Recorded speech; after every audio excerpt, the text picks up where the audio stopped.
बताइए ना गुरुजी, विद्या को किसने पीछे से बुलाया था? हाँ, कौन था वो गुरुजी? ठीक है, ठीक है। तो सुनो आगे की कहानी। सुनिए। जी, आप कौन? जी, मेरा नाम कुशल है।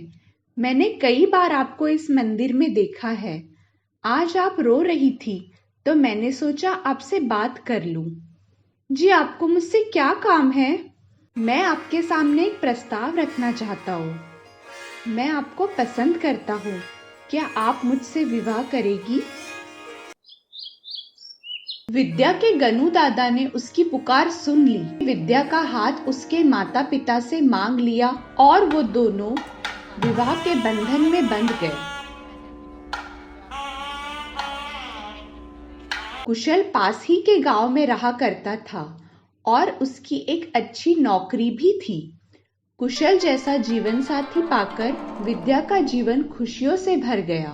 उसकी जिंदगी में जैसे रंग ही रंग भर गए थे। ये सब उसके गनु दादा की कृपा से हुआ था, किंतु विद्या के विवाह के पश्चात उसने गनु दादा को जैसे भुला ही दिया था। अब ना वो उनकी आराधना करती, ना उनके मंदिर जाती, और इस साल तो उसने गणेश महोत्सव पर गनु दादा को अपने घर स्थापित भी नहीं किया। वे अपने विवाहित जीवन में इतनी व्यस्त हो गई थी कि जिस गनु दादा की कृपा से उसे ये सब मिला था, उनकी ही उपासना करना भूल गई।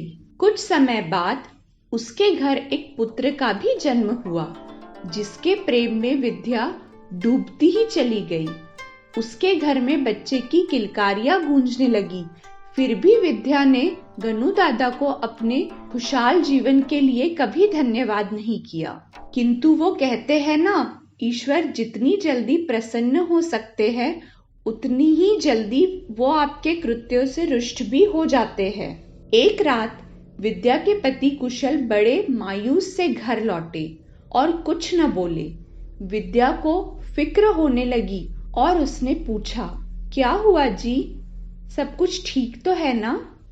मुझ पर न जाने किसने चोरी का झूठा इल्जाम लगा दिया और मुझे नौकरी से निकाल दिया गया है।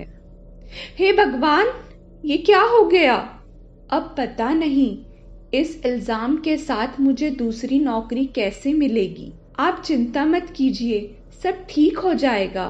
तब तक घर का खर्चा इन्हीं बचे कुचे पैसों से चलाना पड़ेगा। विद्या के जीवन में जैसे मुसीबतों का पहाड़ टूट पड़ा।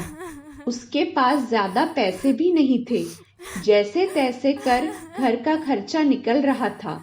अब तो एक ही समय का भोजन बन पाता और बच्चे को भी भूख से तड़पना पड़ता था।